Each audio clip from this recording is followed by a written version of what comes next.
minimize that. Okay, we are back to the SurePath piece of it. Thank you. We made it in our hour time frame. So we're going to talk about SurePath use and troubleshooting. And James Timothy is online with us. So James, if I misspeak, feel free to jump in here at any time. So let's talk about first use. So slalom and jump, it has to be used now for all record and any ranking list or RC tournaments. So the question always comes up. People keep thinking it only has to be used when it's 38 off and shorter, 11.25 and shorter. All passes have to be monitored. Okay. All passes have to be monitored and reride situations applied when it's 38 off or shorter. At title events, that changes to 28 off or 14.25 and shorter. What's a title event? We've had some real interesting discussions about this because some folks thought our nationals this year was a title event. Our nationals is not a title event. A title event is Open Worlds, U17 Worlds, U21 World Championships, Pan American Championships, ENA Championships. So it, again, for most of us, it'll be reride situations at 38 off and shorter, and a title event 28 off and shorter. There is a provision in the rule that says at line lengths longer than defined above, the chief judge and event judges will decide the appropriate course of action should out of tolerance situations arise. So anyway, the boat path monitoring system can be either an RTK GPS based system, which SurePath is, or video based. We'll talk about that briefly in a moment. SurePath use in jump, again, has to be used for all record capability and ranking list tournaments. And we need to monitor for path, cut, flight, and cumulative. We'll talk about what that means. That's a new term. For 2024 ski year, it's only data collection. Okay, we will not establish any new tolerances or any rewrite situations until after the 2024 ski year. And our commitment is that we will bring together a list of our top rated jumpers, our drivers, officials, and rules to come up with, some kind of tolerance. But our thinking at this point is it'll be 50 meters or greater distances for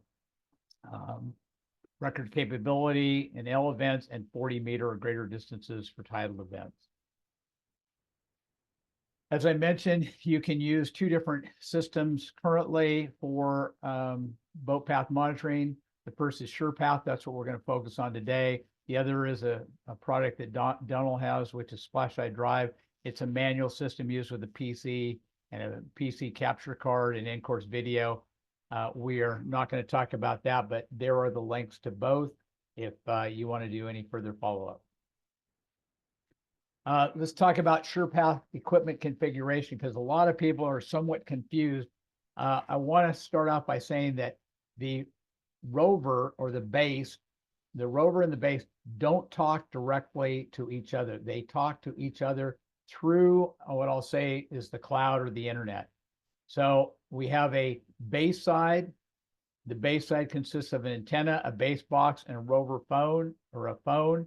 The other side in the boat, which we call the rover, is an antenna, a box, and a phone. They talk to each other and they go through oftentimes the SurePath server air source. So what happens is satellite data is collected, essentially the base, and it will say, here's where I think I am, here's where I really am, here's the air correction, and it will send it through to the rover phone to make adjustments. We're not going to go into great detail on that, but this is another look at it. Both the base station and the boat receive satellite signals, and they communicate through the cloud or through the internet via, oftentimes the base station in my instance is connected via Wi-Fi, and from my boat to my phone is connected via cellular, but they can speak to both the SurePath air correction source server or the WaterSki Connect server for data collection.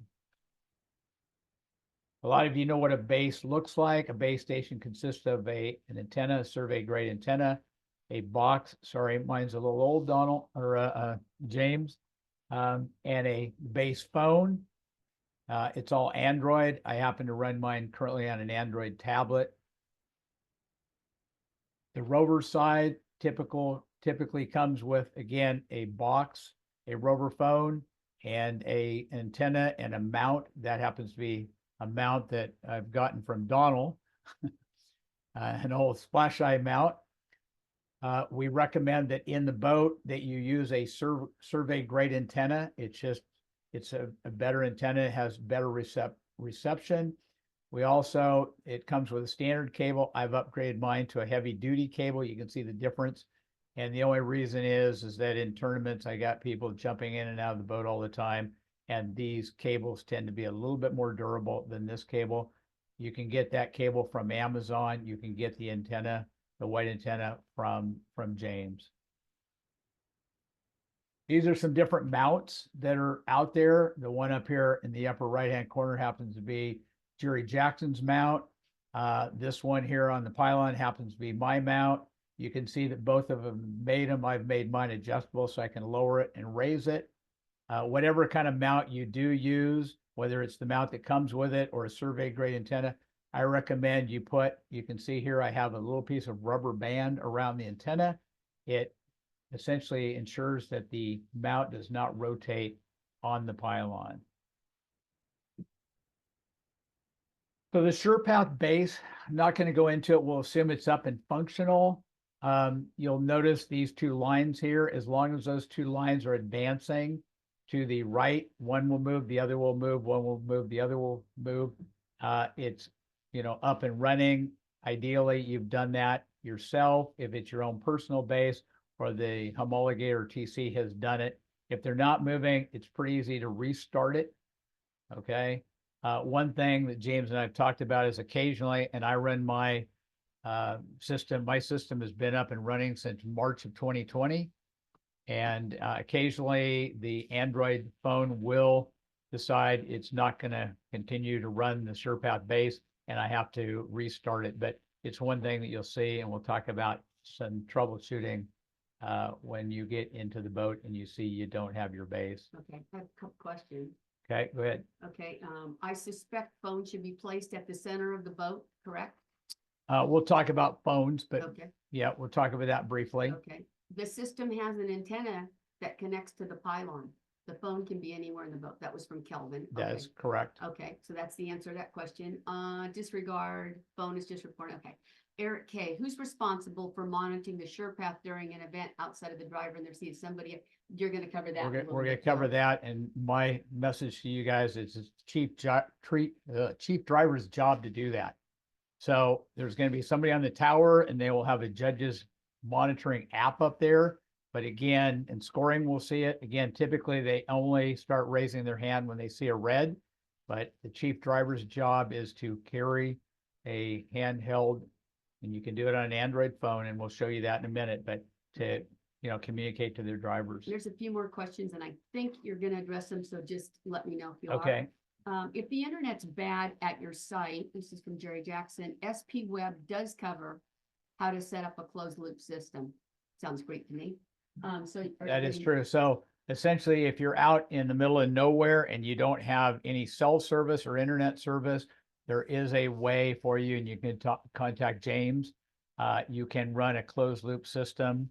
So essentially, you're just running it on site, and all the data is collected there. And then ultimately, when the tournament is over, it gets uploaded when the person gets back to civilization. Okay. If these lines are moving really slow, reset. That's from Jerry Jackson. That's true. Yeah, if they're not moving, and you'll see, unfortunately, I didn't run any video, but if they're not moving at a reasonable clip and they kind of seem stalled, just restart the base. Okay, two more questions. Darren Hall, high level. How is physical course location input to the base GPS survey coordinates? So you're going to get to that. That's right. Okay, let me go it again. High level. How is the physical course location input to the base? Okay, we'll get. Yeah, Darren, we got some good slides on that. Just well, so here, when you're talking about the base side of it, I'm going to back up quickly. Yeah, the base side is sitting there.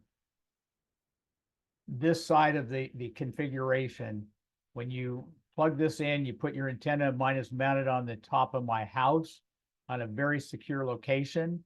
And the nice thing is when you do that, you will never have to necessarily ever resurvey. But when you put that out there, you'll mount your antenna, you'll have your base box, you'll connect your phone to your base box, and you hit survey, and it will survey that point. It takes a certain amount of time, and it essentially says, okay, I know where I am sitting here on the earth. I know where I am, and I know where I'm supposed to be. And as long as you don't move that antenna, you can always use that same survey. If you move the antenna, we'll talk about that briefly in a minute, you will have to not only resurvey your base, but then you will have to remap your course. So we'll talk about that briefly. So back to multiple rovers. So I have a base sitting here at Shortline Lake on my house. It is used by everyone that uses their boat here. So you can run multiple rovers from the same base. You only need to have one base. There's another lake close to here, Sunset Lake, Valenson. It's about 9 miles, and they have frequently used my base when they use their rover at that particular site. But Belle Aqua is another one. Steve Krebs has a base sitting on top of Lake 3, and all of the users there use that one base. So it's nice because, you know, you can have one base for everybody. The thing is if it goes down or needs to be reset, you got to have access to it. Alternatively, in some locations, there are public base stations that are accessible. Not going to go into that. Jerry will cover that if anybody's really interested in a technical controllers clinic moving forward. So connecting to the rover in the boat, it's a fairly simple process. Most of us, you know, we just hit connect and we watch this over here, but essentially hit connect. You'll see trying to connect to rover. That's the rover box number. So in the boat, there is a gray or black box, and on the bottom of the box will be a number. You just make sure that you are Bluetooth at least to that box for connection purposes. And if everything goes well, you'll get fix and age.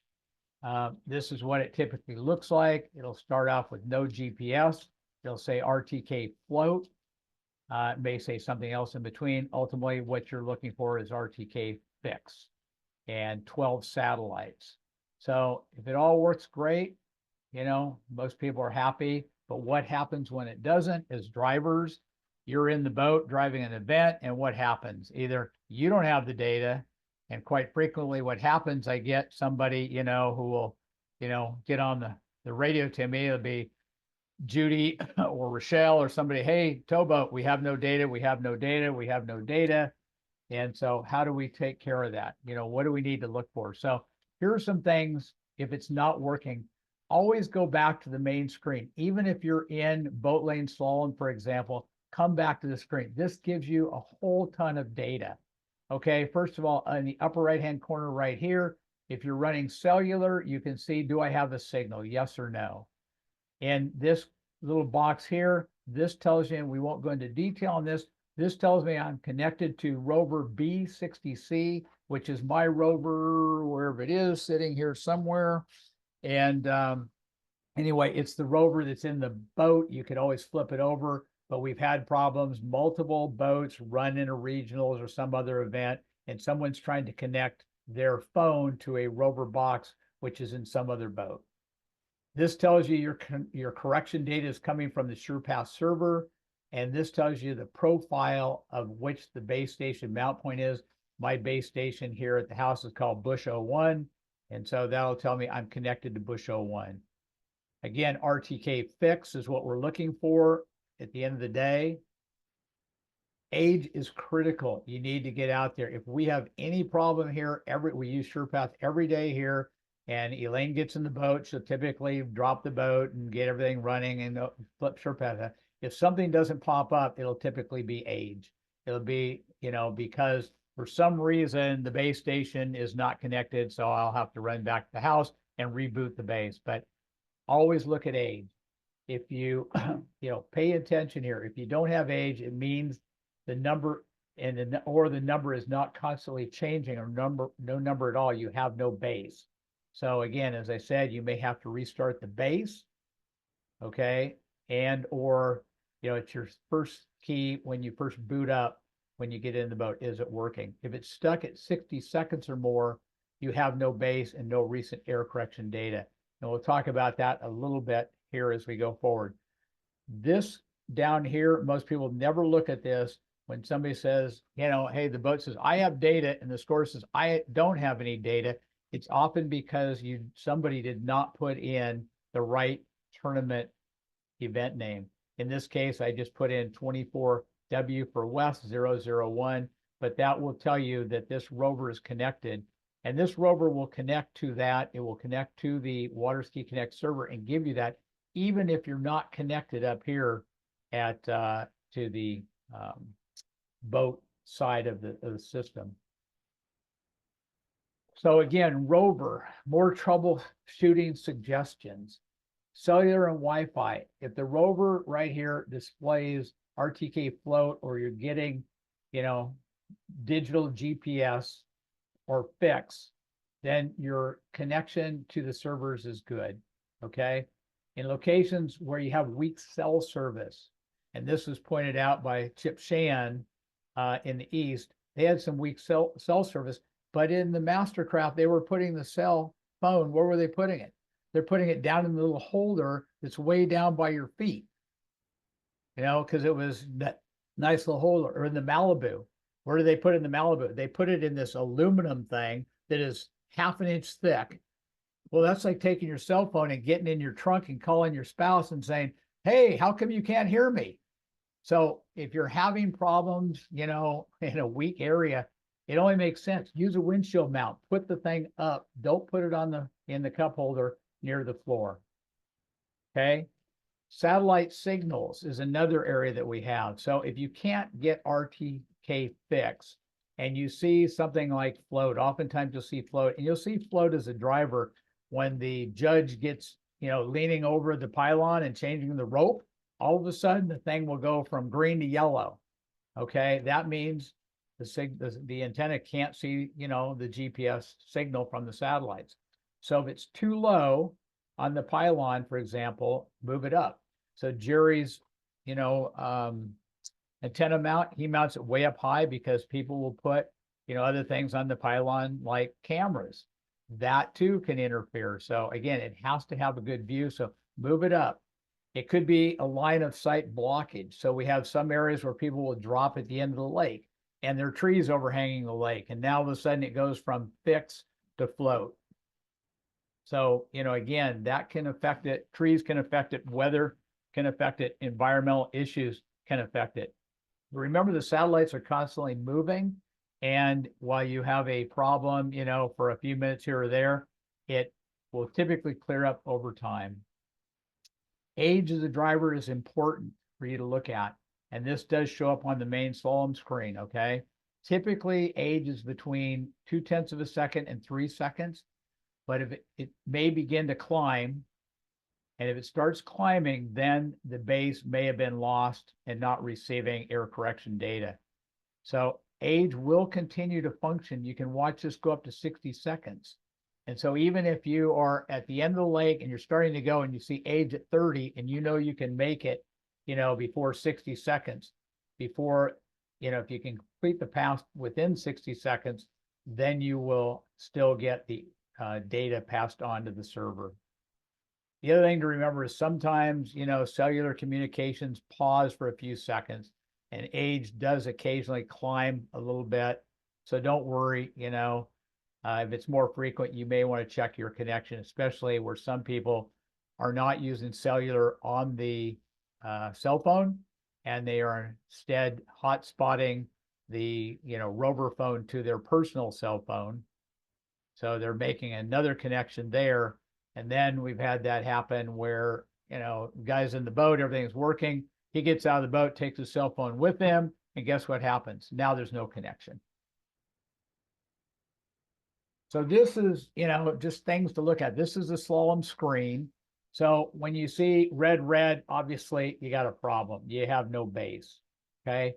Typically, as we said before, this is what you're gonna see. You're gonna see either good to go or this one here, and it'll go into float when the boat judge is hanging over the pylon and changing the rope, and all of a sudden you'll see it flick from green to yellow. But obviously red is stop, yellow is caution, green is good to go. This is good to go. And this one you may be here and all of a sudden it goes up to 60 seconds and you'll get a red. So the moral of that whole story is red is you got a problem. Yellow is you may have a problem, and green is system is ready. Go ahead, Elaine. Mike Guile, we've had some trouble connecting to the base. For some reason, the IP address would change on either the rover or the base phone. Once we change it back, it works for a bit. Is this common? Is there a quick fix? If you're getting an IP address, I'm not sure, James, I don't know whether you want to jump in here, but are you using Mike, internet? Are you using a Wi-Fi setup or are you using cellular setup? It's a full Wi-Fi setup. There's no cellular at the site. Got it. So I have tried, I have a full on Wi-Fi setup here at the lake, and I have 4 access points, and I have another one down the middle for the boat camera. And while it does work, it is a bit more problematic in a Wi-Fi setup. And that's where I finally said, I'm not going to do this. I'm going to just go cellular. If you don't have cellular, obviously it's the only thing you can do. James, do you have anything to add to that? Yeah, if you've got a full Wi-Fi setup, obviously somebody with some networking knowledge has set it up for you. But a router, if you're using a fixed IP address for either of the 2 phones, then the router needs to be specifically told that the phone is on that Wi-Fi address, on that IP address. If it doesn't, it won't actually route signals correctly. So if you change the IP address for whatever, you actually have to make changes to the settings in the router as well to reflect that. The question was more for some reason on its own, though, the IP addresses on the phones are changing. Like it'll all of a sudden be a different one, 10 minutes into the session of skiing, and then it changes back, or we have to change it back to get them to match. But that happens typically, Mike, in situations where your IP could be dynamic as opposed to a fixed IP address in your network. Got it. Yeah, right, yeah. So you've got to be really clear as to whether the phones are on using a DHCP server or not, and you can't really mix and match easily. No, I've Mike, on my network, I've done fixed IP addresses, and that, while it doesn't eliminate the problem, does help, minimize the problem. Yeah, and I think Becky Lathrop also comes back with a good suggestion here. I think it's what Will's addressing as well. Sometimes I see sites using cell service, but there may be homes around the lake that have Wi-Fi. I have found that turning off the Wi-Fi off on the rover prevents confusion looking for the right signal. That's a great question, Becky, because again, as I mentioned, I have full Wi-Fi here at the lake and I have cellular. And what was happening to me is I'd take off from the south end, head to the north, and the boat was close enough to the dock on the north that it would flip from cellular to Wi-Fi, and I would lose my age for a moment, and then all of a sudden it would come back again. So you should be on one or the other. Do not try and have cellular on and Wi-Fi on at the same time, hoping to get the best of both worlds, because you won't. It'll be a nightmare. And I think James was the one who, I said, James, I got a problem here. He says, well, what are you doing? And I kind of told him, he said, well, it's your phone. Your phone's trying to jump to your dock, and then it's coming back to the cell service once you leave the dock. So he's absolutely right. Okay, Ron Warman says we have no internet at the lake, so it requires cell service for both the base and the rover. Has anyone found a carrier that's most cost effective? Yeah, so yeah, I've had to do that, Ron, when I've been at different sites and use only cellular, which works well. But again, it depends on where you are as to what cell service provider has the best signal. And there is something a lot of people have used is Red Pocket. You can find Red Pocket, and Red Pocket will give you a connection for $10 a month. You can do it just for the summer months. So you can connect to AT&T, Verizon, or T-Mobile. So I would suggest looking at Red Pocket and using the service in your area, which has the best signal strength. Hey, Will, but- Jeff, we had a problem with using AT&T with the Android phones in Alabama, and it had to do with AT&T making the transition to 5G. They had actually kicked the Android phone that we were using off of the AT&T network, so we had to switch to T-Mobile. And that's a good point. I mean, we had a problem where AT&T quit supporting 3G. And so, but again, we could have a long conversation here about who's the best cell service provider. Again, my suggestion is find one that works in your area. And then if we have specific issues, feel free to reach out to me, reach out to James, reach out to Jerry Jackson. We all have a lot of experience in it and beat our heads against the wall. Yeah, in addition, in the chat, you guys, your colleagues on this call are giving you some good suggestions. So if you can open up your chat and look, you got Brett Brando and Kelvin. Kelvin has got tremendous amount of experience.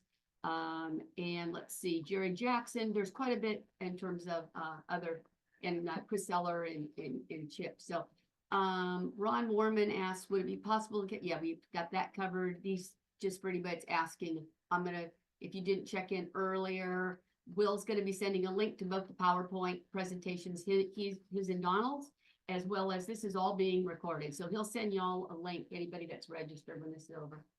Okay, so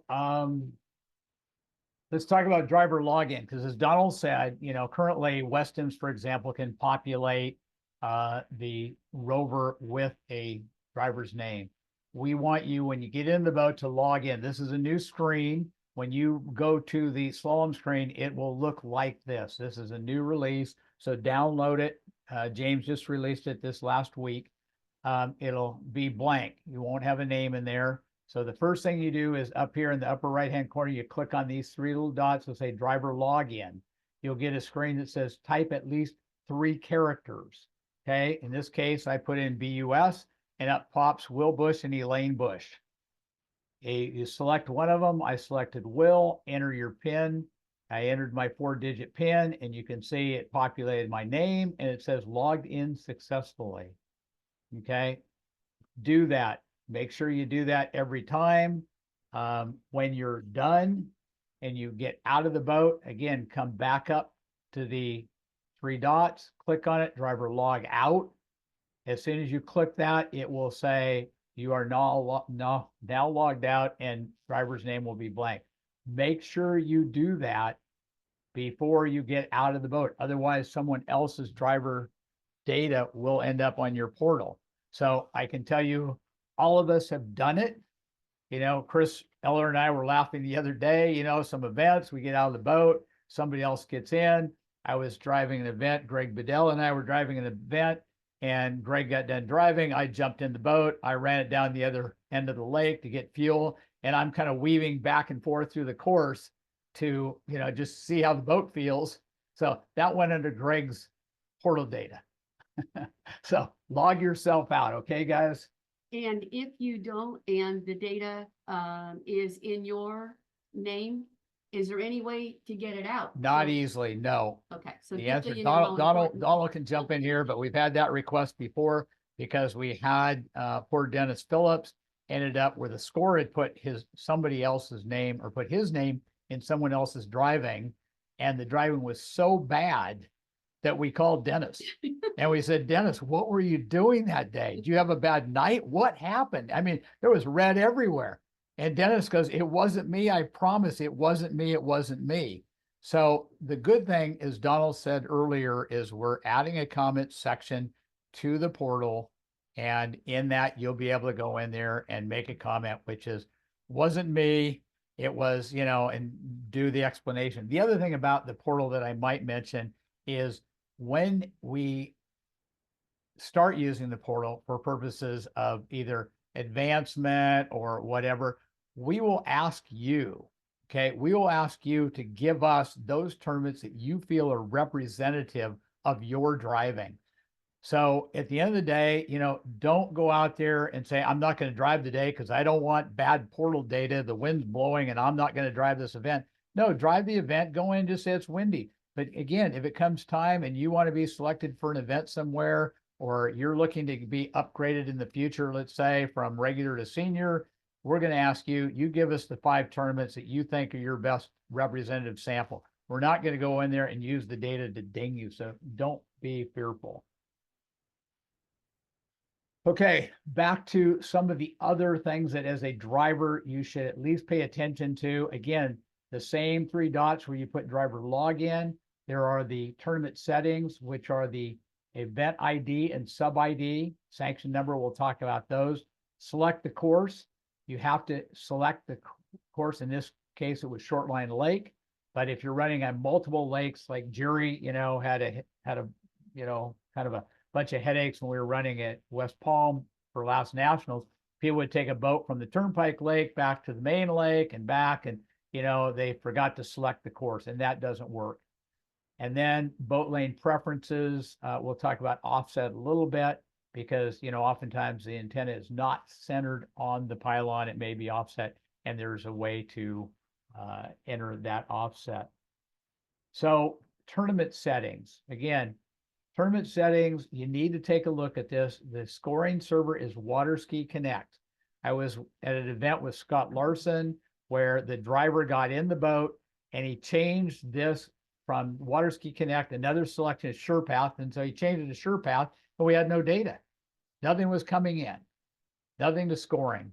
And we kind of scratched our head. Scott's down there and I'm down there. And we finally recognized that the person had changed this. We changed it back to Waterski Connect and we were in business. The event name typically is the sanction number. It can be anything, but the sanction number is typically what we put in there. And if you're running a tournament, remember on the main screen, this does appear there.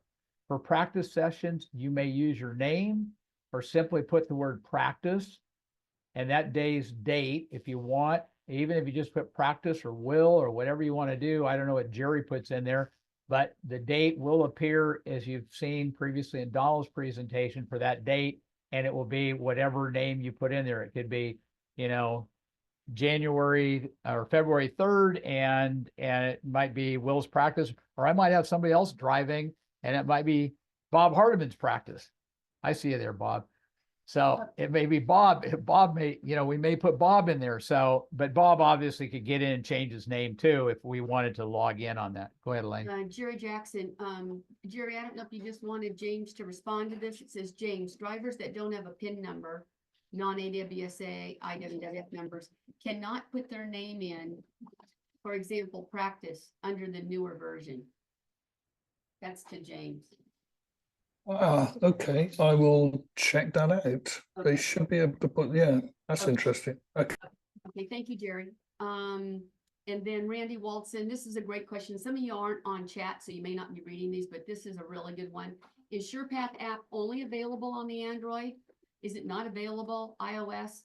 And James came back and said only Android. iOS does not support the right form of Bluetooth, and they're crazy expensive. So that's the answer to that question for folks that aren't on. Kaylee? Can I jump in there, Elaine, and just back up James there? Waterski applications, Apple, no. None of Splash Eye, none of SurePath, none of anybody supports Apple. Like James says, they're crazy expensive. They're crazy difficult to deal with. They're, not happening. Okay, thank you, Donald. 4 more questions. I'll make them quick. Kaylee, Merrill, in relation to the former discussion about how to troubleshoot when there is missing or incorrect information. Let's see, Kaylee, what if there's only one tournament listed and you have driven more than that? And then, sorry, I premature press enter and my comments go together again, sorry. Okay, so what if there is only one tournament listed and you. So you're talking on the portal and there's only one tournament listed, but you drove more than that single tournament.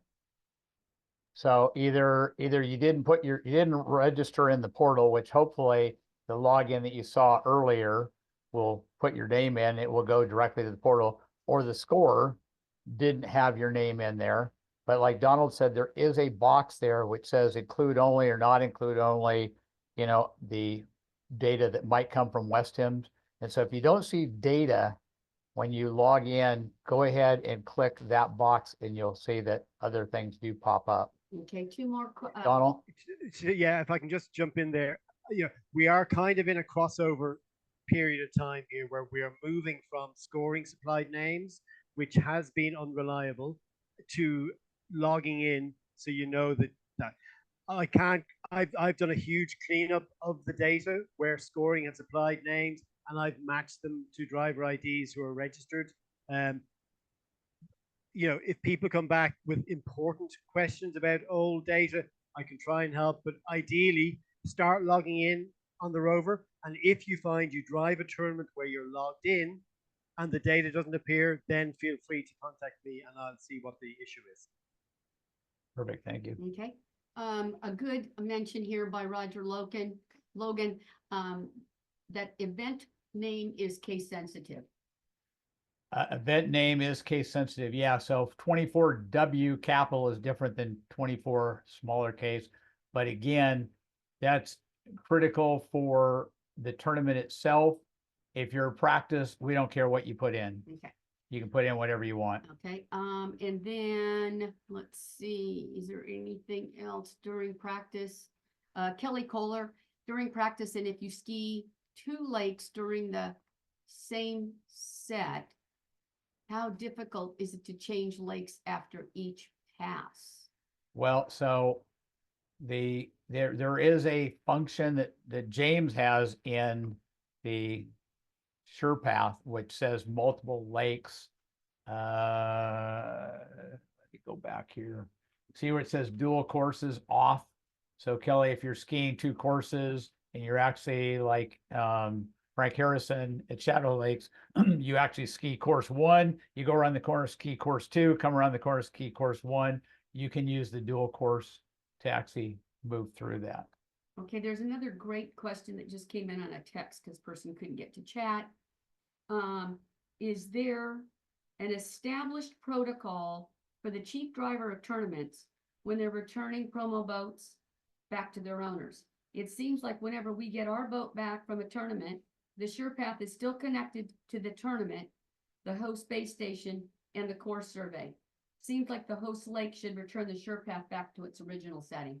Well, it'd be nice if they returned your boat clean and everything the way you got it, but so It is a yeah, good the good question. thing is back in that original setup, James has added some additional functionality where you can store your base station setting. So it's not like you have to go back and remap your base. You can easily go back and just select your home course and you're back in there again. So okay, so let's move forward so we don't run over time.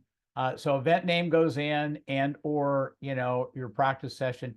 The event sub ID, that's a change for this coming year. You used to be able to put anything in there. Now it's a drop down menu. It's either no sub ID or you pick up to lake 1, 2, 3, 4, 5. Okay, so it's just click on that because we had too many issues with some people putting in lake no space 1 or lake space 1 or little capital L or big L. So this just kind of cleans that up. And then the last thing is, as a driver, make sure you're selected the right course. So, again, I've seen people bring their boat here and rather than even load the Shortline Lake survey, they have Belle Aqua survey. And of course, that's not going to work. So anyway, talking about the tournament scene, the next, when you go to select a course, here are your map courses. Shortline Lake is the one. There's Belle Aqua Lake. What I do is when I save a name, ideally it's Shortline and the year and month that I saved it. Here's, Worlds 2021 when I was at John's place, Turnpike Lake last year, the US Masters. But, again, even though you have a date in there, just because you mapped a course earlier doesn't guarantee that something is not moved. So again, as I mentioned earlier, if the base station gets moved, the course mapping is not going to be correct. So we had a situation at tournament and they had the base station set up on the judges tower. Everything was working fine. And then they had to put up an umbrella. They moved the base station only 6 inches and now it didn't work. So when you move a base station, you have to resurvey the base. And if you resurvey the base, I hate to say it, guys, you have to go out and totally remap the course. So ideally, your base station becomes permanent. Belle Aqua, when I used to take systems out there before they had their own, there's a post and I put a 1/4 screw in the top of the post. And that post was not moving and that screw was not moving, and everything at time I went back out there, I put that little white antenna right back on that same screw and didn't have to resurvey the base. And the courses that we mapped were all good. So you can move it around. You just have to have a good fixture wherever that thing is located, that antenna goes back in exactly the same place. Boat lane preferences. So one thing, again, pylon offset. In this case, mine happens to be 8.5 centimeters offset. Again, positive is to the driver's side, negative is to the passenger side. I've seen people measure it and then they just put 8.5, but the antenna is really pushed around to the other side. And so now you have, rather than 8.5, you have the delta between the two. So you have essentially 17, centimeters. It's all in centimeters. I always carry a little tape measure with me, and I don't trust because I'm a TC, so I don't trust, but I do measure. And sometimes I say, oh, I just set it at 10, and then I got and measured, it's really 13. So I bought them Amazon, 3 of them for $6, threw one of Lane's backpacks. Said, when you get in the boat, check it. Zone data, we'll talk about that. It will, again, it can be on. If it's on, it will always display the zone data. If off, it won't, unless it's greater. I think it's still greater than 20 centimeters, James. is it 25? Yes, 25, yeah. It's 25. Okay, I have to fix that. And a few questions when you're ready. Go ahead, Lane. Okay. Jinsengo, when did tournament driver data start being put in the portal and how far back does it go? Donald. Yeah, I mean, there's data there for 22 and 23. But like I say, there's lots of caveats around particularly 22 in terms of the data was going in, but was the driver name correctly going in from scoring? So I wouldn't try looking back beyond 2023, to be honest, but most of your tournaments should be there for 23. All that data that comes in, Donald goes through and does what's called data cleansing to make sure, it's valid and good, and bad stuff is rejected. So, we've been collecting data for quite some time, but, it's just not worth the, I wouldn't say the effort, but certainly a lot of time to go back and do anything. So we want to move forward. 2023 is great. So, Okay, Yeah. Scott, does the dual course function apply to overlap courses as well? James. Do they mean by that an overlap course, you mean an 8-buoy course? Scott? Yes. He said yes. Yeah, okay. So 8-buoy courses are dealt with differently. For homologation purposes, they strictly speaking should be treated as 2 separate courses, but for boat path purposes, they can be mapped as 1 course using the real entrance gates at each end as your 2 gates. So you end up with a course that's short, only 174 meters or whatever it works out at. But that's fine for ShorePath, because ShorePath only needs to know the entrance gate and the direction to be able to give you deviation data. So whichever end you come in at, ShorePath thinks that entrance gate is the correct entrance gate, even though it's not, if you see what I mean. Okay, great. Thanks, Jane. You bet. Thank you, James. Jennifer Eagers, are you creating the event name or getting it from somewhere? The tournament name comes from the tournament sanction number. So, that's given out by AWSA. So you saw Donald had a number of in there when we were looking for the Western region. Western region tournaments will be 24. Obviously the ski year, W is West, S is for Southern region, M is for Midwest. So, and then the tournament sanction number. So it's created by USA Water Ski Okay. or IWWF if it's an international event. And Dave Allen, I don't know what this is the same drop downs now available in West Ems. I'm not sure what that was responding to, but. You're muted, Dave. Yeah, what did I say? The same drop downs now available in West Ems. Oh, that was for the sub event sub ID. Okay, thank you. Okay, So that- combination, Oh, yeah, thanks, Dave. Tom Okay. Nathan, during a tournament, what happens if the identified driver in scoring doesn't match the driver entered to the rover? Chris Heller responds with the rover login supersedes scoring program in the portal. Yep, you log in, you're in control. And the only reason you guys, I'm reading a few of these is because they're questions we get like every day, and some of you cannot see them if you're on your iPads. I've gotten a few comments. Becky, I found a CM app for my phone, but also carry a ruler to ensure the antenna is at the right place and make sure it doesn't move. That will affect the results. Great tip. Yeah. And she's just saying a Centimeter app on her phone, so that is a great idea. I carry a little tape measure, but that app is a great idea. CY.org, is zone data being tracked on the driver's portal? Zone data is being captured, but the biggest challenge with the driver's portal has been to distill the vast amount of data down to some numbers that are meaningful for you guys. So I think we'll stick with displaying the data we're showing now. And if there's a real need, we can always pull it in. Thank you. John Roden, is there a good way to share surveys to multiple rovers for Yes. tournament setups? Yeah, you can, there's a transfer function that you can move a survey from rover to rover across a network. And then Bob Harris says, I think he's responding to something earlier, but only use the first 6 digit of the sanction ID. If it has an R or something else after those 6 digits, don't use that. Can Well- I just clarify that, Elaine? You Yes. have to use whatever the scorer is using in Wisdom.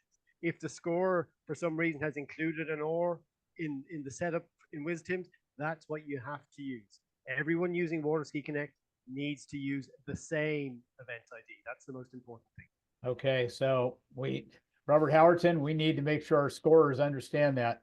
Yeah, because if they enter, Yeah. okay, got Okay. it. Will, this is Dave Allen. That's, the scorer has no input on that. The system uses the sanction ID from the tournament setup that is only 6 characters, so it can only be 6 characters. And I think also be aware that it is case sensitive on that, on the 3rd character. Yeah, which, But equally, we have level 1 drivers here. We have senior drivers who may drive international events, and if you go to 24 IWWF 037, entering the first 6 characters isn't going to work. So it is whatever sanction number is being used by scoring. And Dave's taking care of it because he only allows them to use the one assigned. So Yes. thank you, Dave. yeah, and thank you. That was Bob and Iris that had Okay. talked about the 6 digits. Thank you. Mark Halverson, what are the costs and components to output my boat for practice only? James? The cost of the kit from my end is exactly the same, except that the white antenna you're seeing in most of the pictures is an optional item. Highly recommended for tournament use, but you can use the smaller puck style antenna that's used for mapping buoys. That can also be used in the boat, and it saves you $160. Yeah, it's horses for courses, and I know quite a few people who use just the puck antenna successfully without any issues at all. So it's hard to tell without actually real use at your site to know whether you need the bigger antenna. But you can always start off with the just standard system, and if you find that's not good enough, you can upgrade an antenna later on. I think the other thing to that too is if you have a public base mark, I don't know where you are, if it's Mark from West Palm, you have a public base, so you only need half a system. If you have a base like I have here, which we share, or Lake 3, Belle Aqua, Steve Grubbs has on top of his building, anybody who adds a system, it's only half a system, so you don't need a full system. Okay, I have 2 more quick comments. Lisa Toms, James has great explanations in his FAQs, as well as on the SurePath website. So that's Kudos to James. go that direction. And the next is more of a time check-in. It is 6 minutes to 9. So Yep. I'm Okay, just we'll checking keep in with moving. you. Okay, so we talked about zone data. Slalom, I'm going to just quickly move through this because this is the screen here on this is what the boat driver sees. You can see cumulative deviation of 0 in this case. This screen in the middle is what the judge sees if we have it up on the judge's tower, which, you know, we typically will run that on a PC so the judge can see it.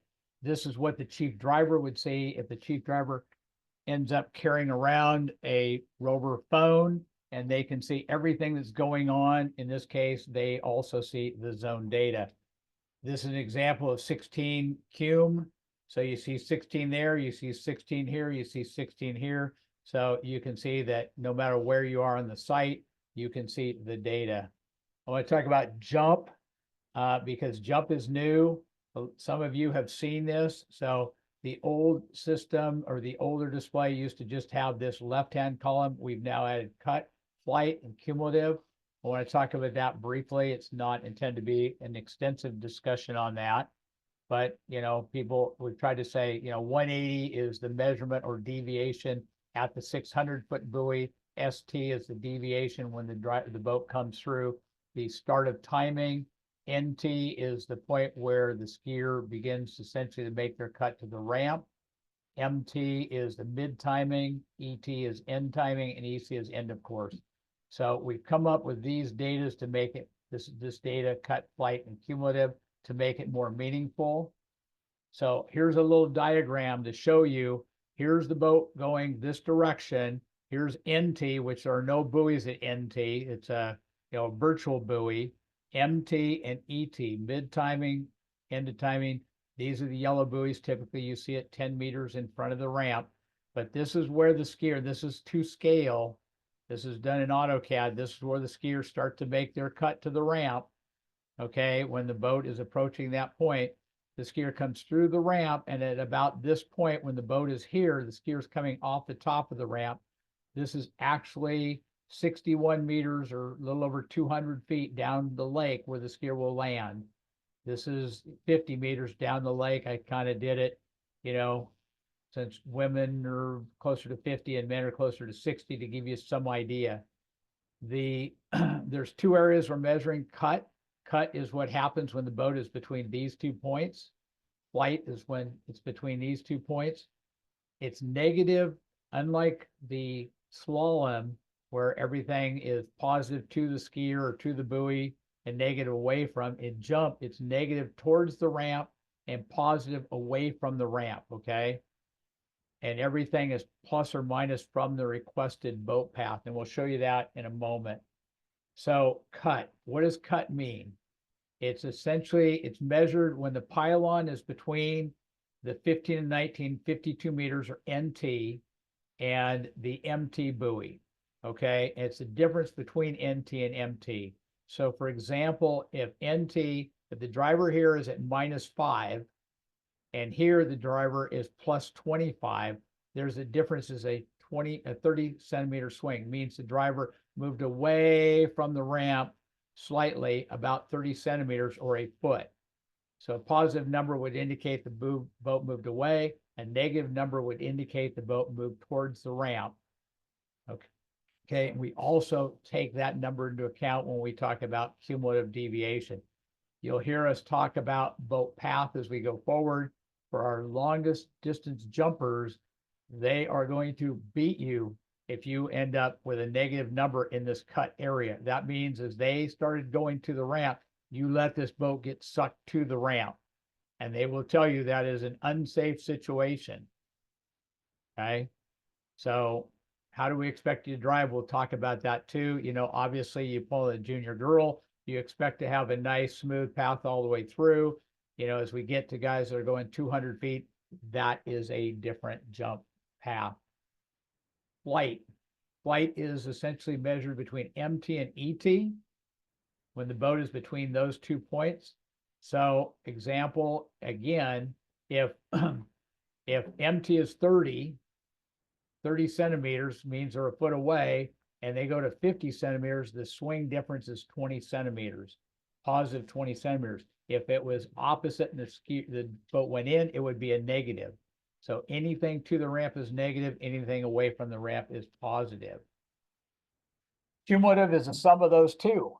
So, you know, if you have 10 here and you have 10 there positive, then it's a 20, you know, again, No tolerances are established for 2024. We're just collecting data. And as I mentioned before, once we get through this year, athletes, drivers, and officials, we will talk about tolerances and reride situations. Here's some examples of what they look like. This is what I kind of call 0. Cut was 1. So person moved 1 centimeter, half an inch away between NT and empty. You can see 6 and 5, they moved 1 centimeter. Here they moved 2 centimeters in, less than an inch, pretty much just straight down the lake. Here's another one, cut, 4, essentially went from 2 to 6 is 4, and from 6 to 8 is 2. The cumulative is 6. So this gives you an example of a pretty much straight path. If you're pulling a junior girl or somebody, that would be a very nice boat path to see. Those would be great numbers to see as you're going down the lake. And Will, Kelvin's asking if this data will be added to the driver's portal. Donald? Well, Somebody got money? I don't have the budget, Will. You've got the budget. I was gonna say, anybody want to send donations? I'm gonna start a GoFundMe page, guys. Oh, geez. It is certainly the intention that we would get it in there. Because I think we've proven with the slalom data that showing it in this format is the easiest way to get you guys to understand it and use it to improve. So Okay, we'd and certainly David- like to do that with Jump. Thank you, Donald. And yeah, we do have to go get another funding request. Dave Allen's asking, are the deviations based on the skier's selected pass? The yes and no. So we'll talk about that a little bit. The driver needs to, down here where it's a split, they need to adjust it. And so they will, in effect, as the skier says, I want 2 wide, it will automatically adjust it by 60 centimeters. The data that's collected, everything that's collected is done from what would be a split. So the data going to the portal that Donald will get, for example, if a guy says, I want 2 foot wide or 60 centimeters, a perfect pass would be 60, 60, 60, 60. We would then have to adjust that to say, well, Freddie Krueger wanted 2 wide. And so that's 60. So essentially the driver's drove 0. And I'll show you that as we go forward. So this is examples of negative. Here, again, the driver started 8 and he ended up at -7. So cutting to the ramp, the jumper pulled that driver into the ramp 15 centimeters. Here, 16 centimeters. So the guy got pulled into the ramp, and then in flight he kind of recovered and he got 0. Here, the guy got pulled into the ramp 16 centimeters in flight. 4, Kim was -20. Here, the guy did an okay job, into the ramp, and in flight he moved back into the skier. So it'll give you some indication of where you're driving. People who have used it have said, great, because, again, I can look at all those numbers, but I can't do the math in my head. So thank you very much for just coming up with an idea. That cut, I don't want cut to be minus. And back to the other example, if you're pulling, somebody less than 100 feet, this is a really good path. If you're pulling somebody more than that, 200 feet, this would not be good, where the guy gets pulled into the ramp. And Okay, this is a positive example here. So here is, the guy cut and the driver gave him 5 centimeters, which is about 2 inches, or moved away from the ramp 2 inches, and in flight went about 16 centimeters. And so those of you who are inclined to always use inches, I would encourage you to understand and appreciate that 10 centimeters is about 4, inches, 3.9. So just kind of use that as your base. So you can kind of say, well, how much is 16? Well, it's probably 6 inches kind of thing. So here in a cut, the guy moved, 12 centimeters away and 2 in flight. And this one is a bit more. Cut was 33, flight was 16, Kim was 49. And obviously, as I said before, we're going to have some dialogue about how, what's not, what's a bad negative, how much is negative, that's going to be a big issue. How much is too much positive, and, cut and flight. So anyway, don't want to get in that dialogue here. I want the data to be the data, and then at the end of the year, we'll have the discussion. Go ahead, Elaine. Yeah, and I think, Dar, thanks for your comment. He said this new cut flight cue has been very incredibly helpful for his use driving jumpers. That's just a comment. Dave Allen, just a note for Westims. The deviations are currently being shown from the center and not the specified path, Right, that's correct. okay? And that's his data, but again, we'll get into that a little bit here in Okay. some of the jump examples when we get there. And then Dave Allen, are the 3 new numbers of cut, flight, and cue included in the message now or planned? Donald, James, That's James. I honestly can't remember. I honestly can't remember. I'm sending all the numbers, maybe apart from cut, flight, and cumulative, but yeah, no, I can't remember. Sorry. Okay, and that was Dave Allen, so, you know, if we, We'll we work always through get it. back to him. Yep. But but when you think about it, they're always calculable. You know, even if all you've got is the deviation numbers, you got the the data, cut, yeah. flight, and cumulative can always be retrospectively calculated. One thing that's actually, this is from Bob Harris, and he said it didn't need to be brought up, but I actually think it's a really good question, especially us as boat judges. Since the intention is to not have rewrites this year on SurePath data, 'cause we don't really have metrics, can it be used if a skier says they didn't get the requested offset? Should it be used for a rewrite, or do the driver and judge just confirm, make a decision? So the answer to that is yes. So this number here, NT, that's where, you know, and that's what our intention is, I think, going forward is NT. If you remember back to our picture here, NT is when the skier's making the cut to the ramp. It's a critical point where the jumper needs to have that view of where that corner is, where the boat is, and making that decision. And if you're off as a driver from the requested boat path, it will affect their timing.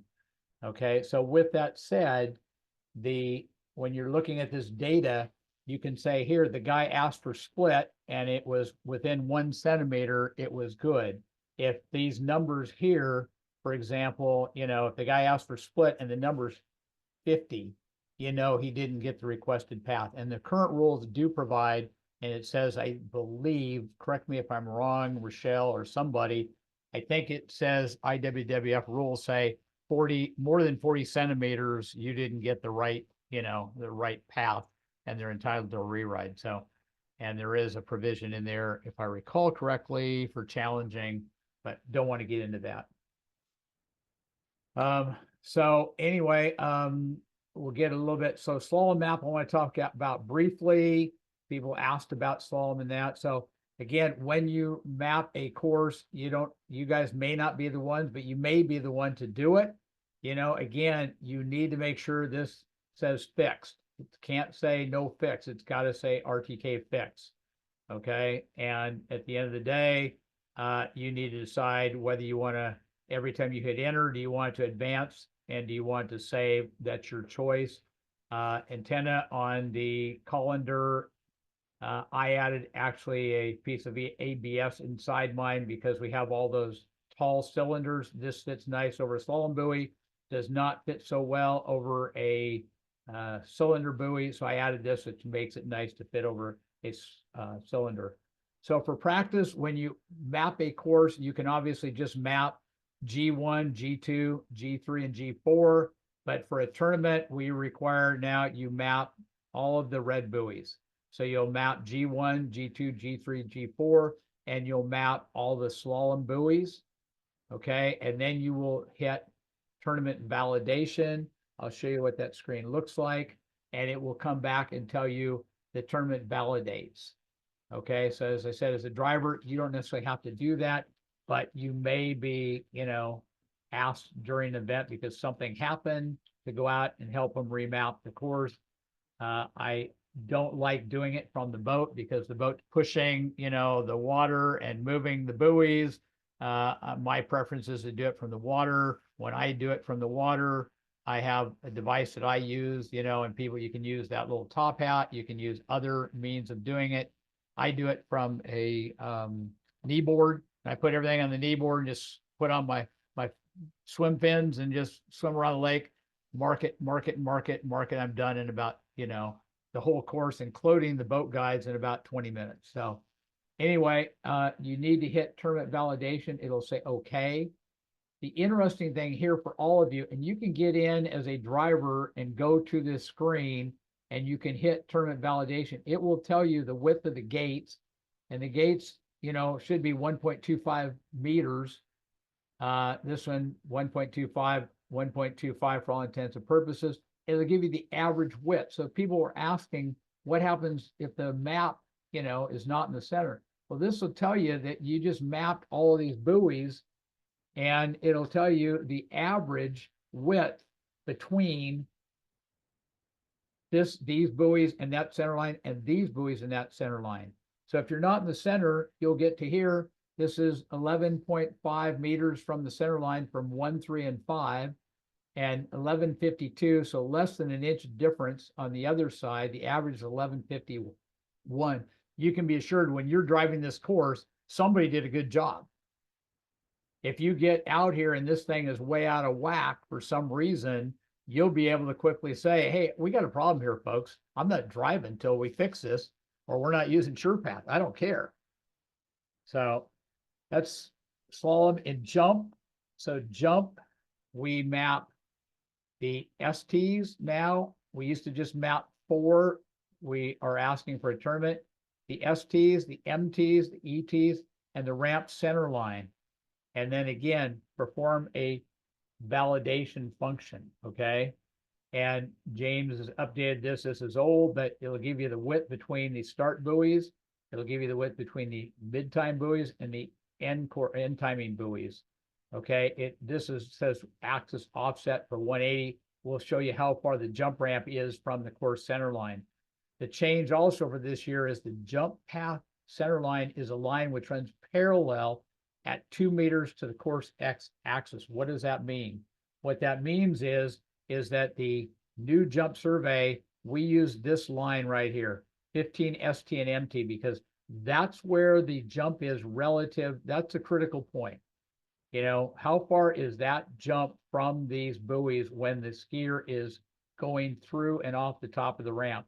So the new center line is going to be plotted at 2 meters from this axis. Doesn't matter where these buoys are over here. It's going to just offset at 2 meters. That will be the measured center line. And again, we will talk a little bit about the skier asks for, you know, a split +2 or something. But that is the new center line. So it doesn't plot here and here and here and here and here and here and throw the center line in. It takes this line down here and says, here's the center line. Oh, let me go back up because Jerry wanted to make sure people were aware of this. So for slalom, what the rules say is that homologator and driver, so you're the driver, you might be the homologator also, but you shall verify the center line by driving through the course on the right-hand side, okay, and then turning around and coming back and verifying, doing the same thing and seeing if the deviation is similar. So drive on the right-hand side all the way down and move off to where you got some reference, you know, you're off 10 centimeters or 15 centimeters or 20, come the other direction and do the same thing. Do you get 15 or 20 centimeters offset? If you do, at least you know it's somewhere, you know, reasonable. If you go check here, if you want to, you're a visual numbers guy, you can kind of look here too. Mhm. So, and then back to jump. Oh, before you leave there, Okay. there's a question from Dan. Is 8 buoy surveying going to be added? Yeah, James just mentioned 8 buoys. He did in terms of mapping. Homologation, James, on 8 buoys. It's on the list, yes. I think eventually it's going to happen, but at the moment the rules have no definition of an 8-buoy course. Okay, thank you. So with jump, again, back to what the driver should do to verify the boat path and center line, you drive through the course with split +2 and then drive split -2 and just see if the deviations are somewhat correct. So somebody asked about who monitors all this stuff. So the chief driver, again, the chief driver, if you're going to be a chief driver, it's more than just getting to pick the events you want to drive or assigning the events. It's your responsibility to monitor your driver's boat path and communicate it with the driver. I typically walk down to the dock and say, hey, you know, I don't know, I'm looking for somebody on the screen here, Becky. Hey, Becky, you know, you're on the right a little bit, or hey, Becky and I drove the Swiss Pro-Am together, and she and I were coming in one end, and we were kind of, did you notice this there? Yeah, we did. And it was a good confirmation between two drivers about what we noticed, you know, about our relative approach to the course. So it's your job to continually monitor. You don't have to look at every darn pass. That's happening up in the tower, but it's your job to make sure that you are looking at it. And here we have a, you know, a PC running the judges app that's near the starting dock inside a building where people can go, where the chief driver can go look. As I said, you can carry around a phone. I'll show you what that looks like right here. And you know, you can walk around the site and you can see what the driver's boat path. And if the driver is driving and you're seeing cumulatives out here at 45 and 46, and you know, ideally you go say, hey, you need to tighten that up. Or you see a boat path that the guy has asked for, you know, split and he's not getting it. You need to go talk to that guy. Do not wait until it goes red. And then somebody, judge on the tower, gets on the radio and says, hey, Will, you need to do something. Are you looking at the screen? Do you have any idea where you are? You know, your job as chief driver is to monitor your boat, your drivers, and to make sure the job's going right, take care of the boats, make sure they got gas, whatever, but make sure you are doing your job. So anyway, I'm going to quickly walk through a couple things here. Driving slalom. Here's an example of slalom on a screen. So this guy's driving down the right side, and what are you going to see? Minus 21, plus 21, minus 18, plus 14. You know, it's just an example of, and you get this, you know, this screen on the right on that Rover phone. So if you're the chief driver, go tell your guy to move over. You know, here's one where the guy's getting pulled pretty wide at the gate. You might go back and say, hey, you need to just tighten up your pre-gate because he's pulling out wide, and as soon as he lets up, you're shooting over all the way to the right. Well, one thing on this that, you know, because you're driving and you're looking at all these numbers when you get to the end. I always look at the very end and check it out and go, hey, where am I? And you just tap on the screen, and the breadcrumbs, you guys, on the right screen will come up. That took me a little bit to figure out. I thought, oh God, do I have to go forward? Do I have to go backwards? No, you're right. Just tap the screen, you can see it. And I don't look at all the numbers. I look at that and say, okay, I'm all, you know, I'm single digits there. I don't like that they're minus. I'm looking at the pre-gate. I'm looking at the pre-gate at 20, and I better move that pre-gate over a little bit, and then I'll, you know, it's great instantaneous feedback, Yeah, obviously. because by that time, you guys, the judges calling in scores. I'm and not stuff. going to go through Yeah. buoy and zone explain. People asked about that. There's a whole thing in here about buoy and zone and entry gate and all that kind of stuff. So that zone, cumulative deviation, total deviation, you know, you can't exceed more than 49 centimeters. And this shows you at any given buoy how much you know, effectively have as a tolerance before the thing goes red. There's a whole thing here on if it's away, skiers entitled to an optional re-ride. If it's positive out of tolerance towards the skier, what the skier can do. Continuing at risk. What happens if there's multiple buoys out of tolerances and mandatory re-rides. And jump, I just want to talk briefly. So jump, the rule was changed in 2022 that says the boat shall follow a path through the course at a specified distance. Used to say straight, and it got changed to say shall have minimal deviation towards the ramp. And what does that mean? Well, you know, again, if you're going, you know, 150 to 250 feet kind of thing, you don't want that boat moving into that ramp because it does become a safety issue. So in this case, you can quickly look to see the skier was at 9 here and they were at 24 there. So essentially they moved, you know, with the new stuff, MT was 24, the NT was 9, and the cut was 15. They moved 15 centimeters or about 6 inches over that distance as the skier went to the ramp. People are asking about where things are recorded. Everything is recorded for jump from what we'll call the boat path center line. And as a driver, you have to adjust.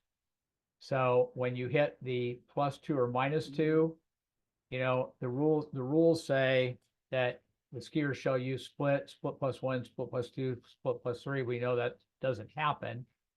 But, you know, if you don't adjust it, you're going to end up with a path that looks wrong, and it will look something like this.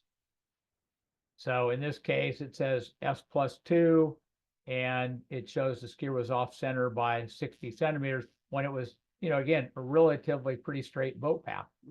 This is that same one you saw before where it was, you know, a 6-inch movement. So last thing is what happened if SurePath fails, you know, and because it does occasionally, if you have in-course video, you can continue until the thing is reestablished, but the homologator needs to record in the dossier what events fail. And I just want to mention to you that you can't drive a straight path on a crooked road. And obviously this side over here looks pretty straight. This side over here was a problem. This happened at Nationals, and the driver said, hey, coming this way, it's great. Going this way, it's terrible. Okay. And you need to make sure that the buoys are down. There is a tolerance. Your TC needs to pull these buoys down, but buoy guides at 8 to 9 inches in height will move in a crosswind. Okay. So you know, the slalom buoys don't tend to move as much because they're rounder and they're lower, but in a good crosswind, if it's coming this way, it's going to show you're negative. If you're looking at the boat guides, you're -7, and this way you're going to be +7. So the lower those buoys are, the better it is for wind effect. And so, you know, some of our folks that have cable courses, obviously they need to be secured and whatever, and there's more of an issue. But anyway, that's it. I want to finish up. Yep. Questions? Yeah, a couple of really good. Chip wanted to know who's to provide the chief driver the monitoring phone. And that would be. Chip, that would be you, buddy. There are and more folks are ending up with, you know, extra phones. If you have anybody that has an Android phone, your own personal Android phone, yes, it won't work on an iOS phone, but if you have an Android phone, the Boat Path Monitor app is available on James' website. You can download it and put it on an Android phone. So I will say here, after having derided Apple and iOS, the Chief Judge's Boat Path Monitor software will be the only app that may eventually be migrated over to iOS as well, just so that people, you know, because that's the one app that goes on personal phones rather than is supplied as part of the SurePath stuff. And it doesn't need Bluetooth to connect to a receiver. That's the big difference. Thank you, James. There's one other, I think this is a pretty interesting question. Mark Griffin, chief judges are giving out tournament IDs to numerous individuals, not even driving, and therefore open to the public. I suggest that is not correct. Question mark. that is, yeah, that's not correct. I mean, you know, a tournament's supposed to be a tournament, and they're not supposed to give it out to folks. You need to keep, you know, the tournament ID. That's why we have a PIN number. Otherwise, we wouldn't have a PIN number and just make it open to everybody. Why not? You know, but you know, at the end of the day, we're not looking for folks to start poking at, you know, a driver and or thinking that they're going to override the judges or the tournament by looking at numbers and saying, well, that skier didn't get, you know, a great ride. So I guess, Will, on this, Mark, is this, for example, you can get the tournament ID right off the websites, But you can't get the PIN, but you can't get the PIN. right?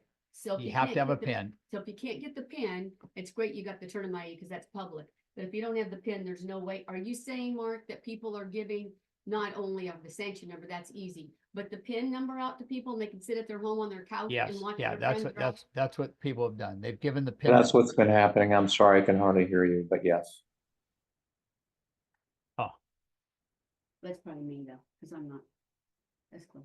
So other questions, guys? Hands, nothing?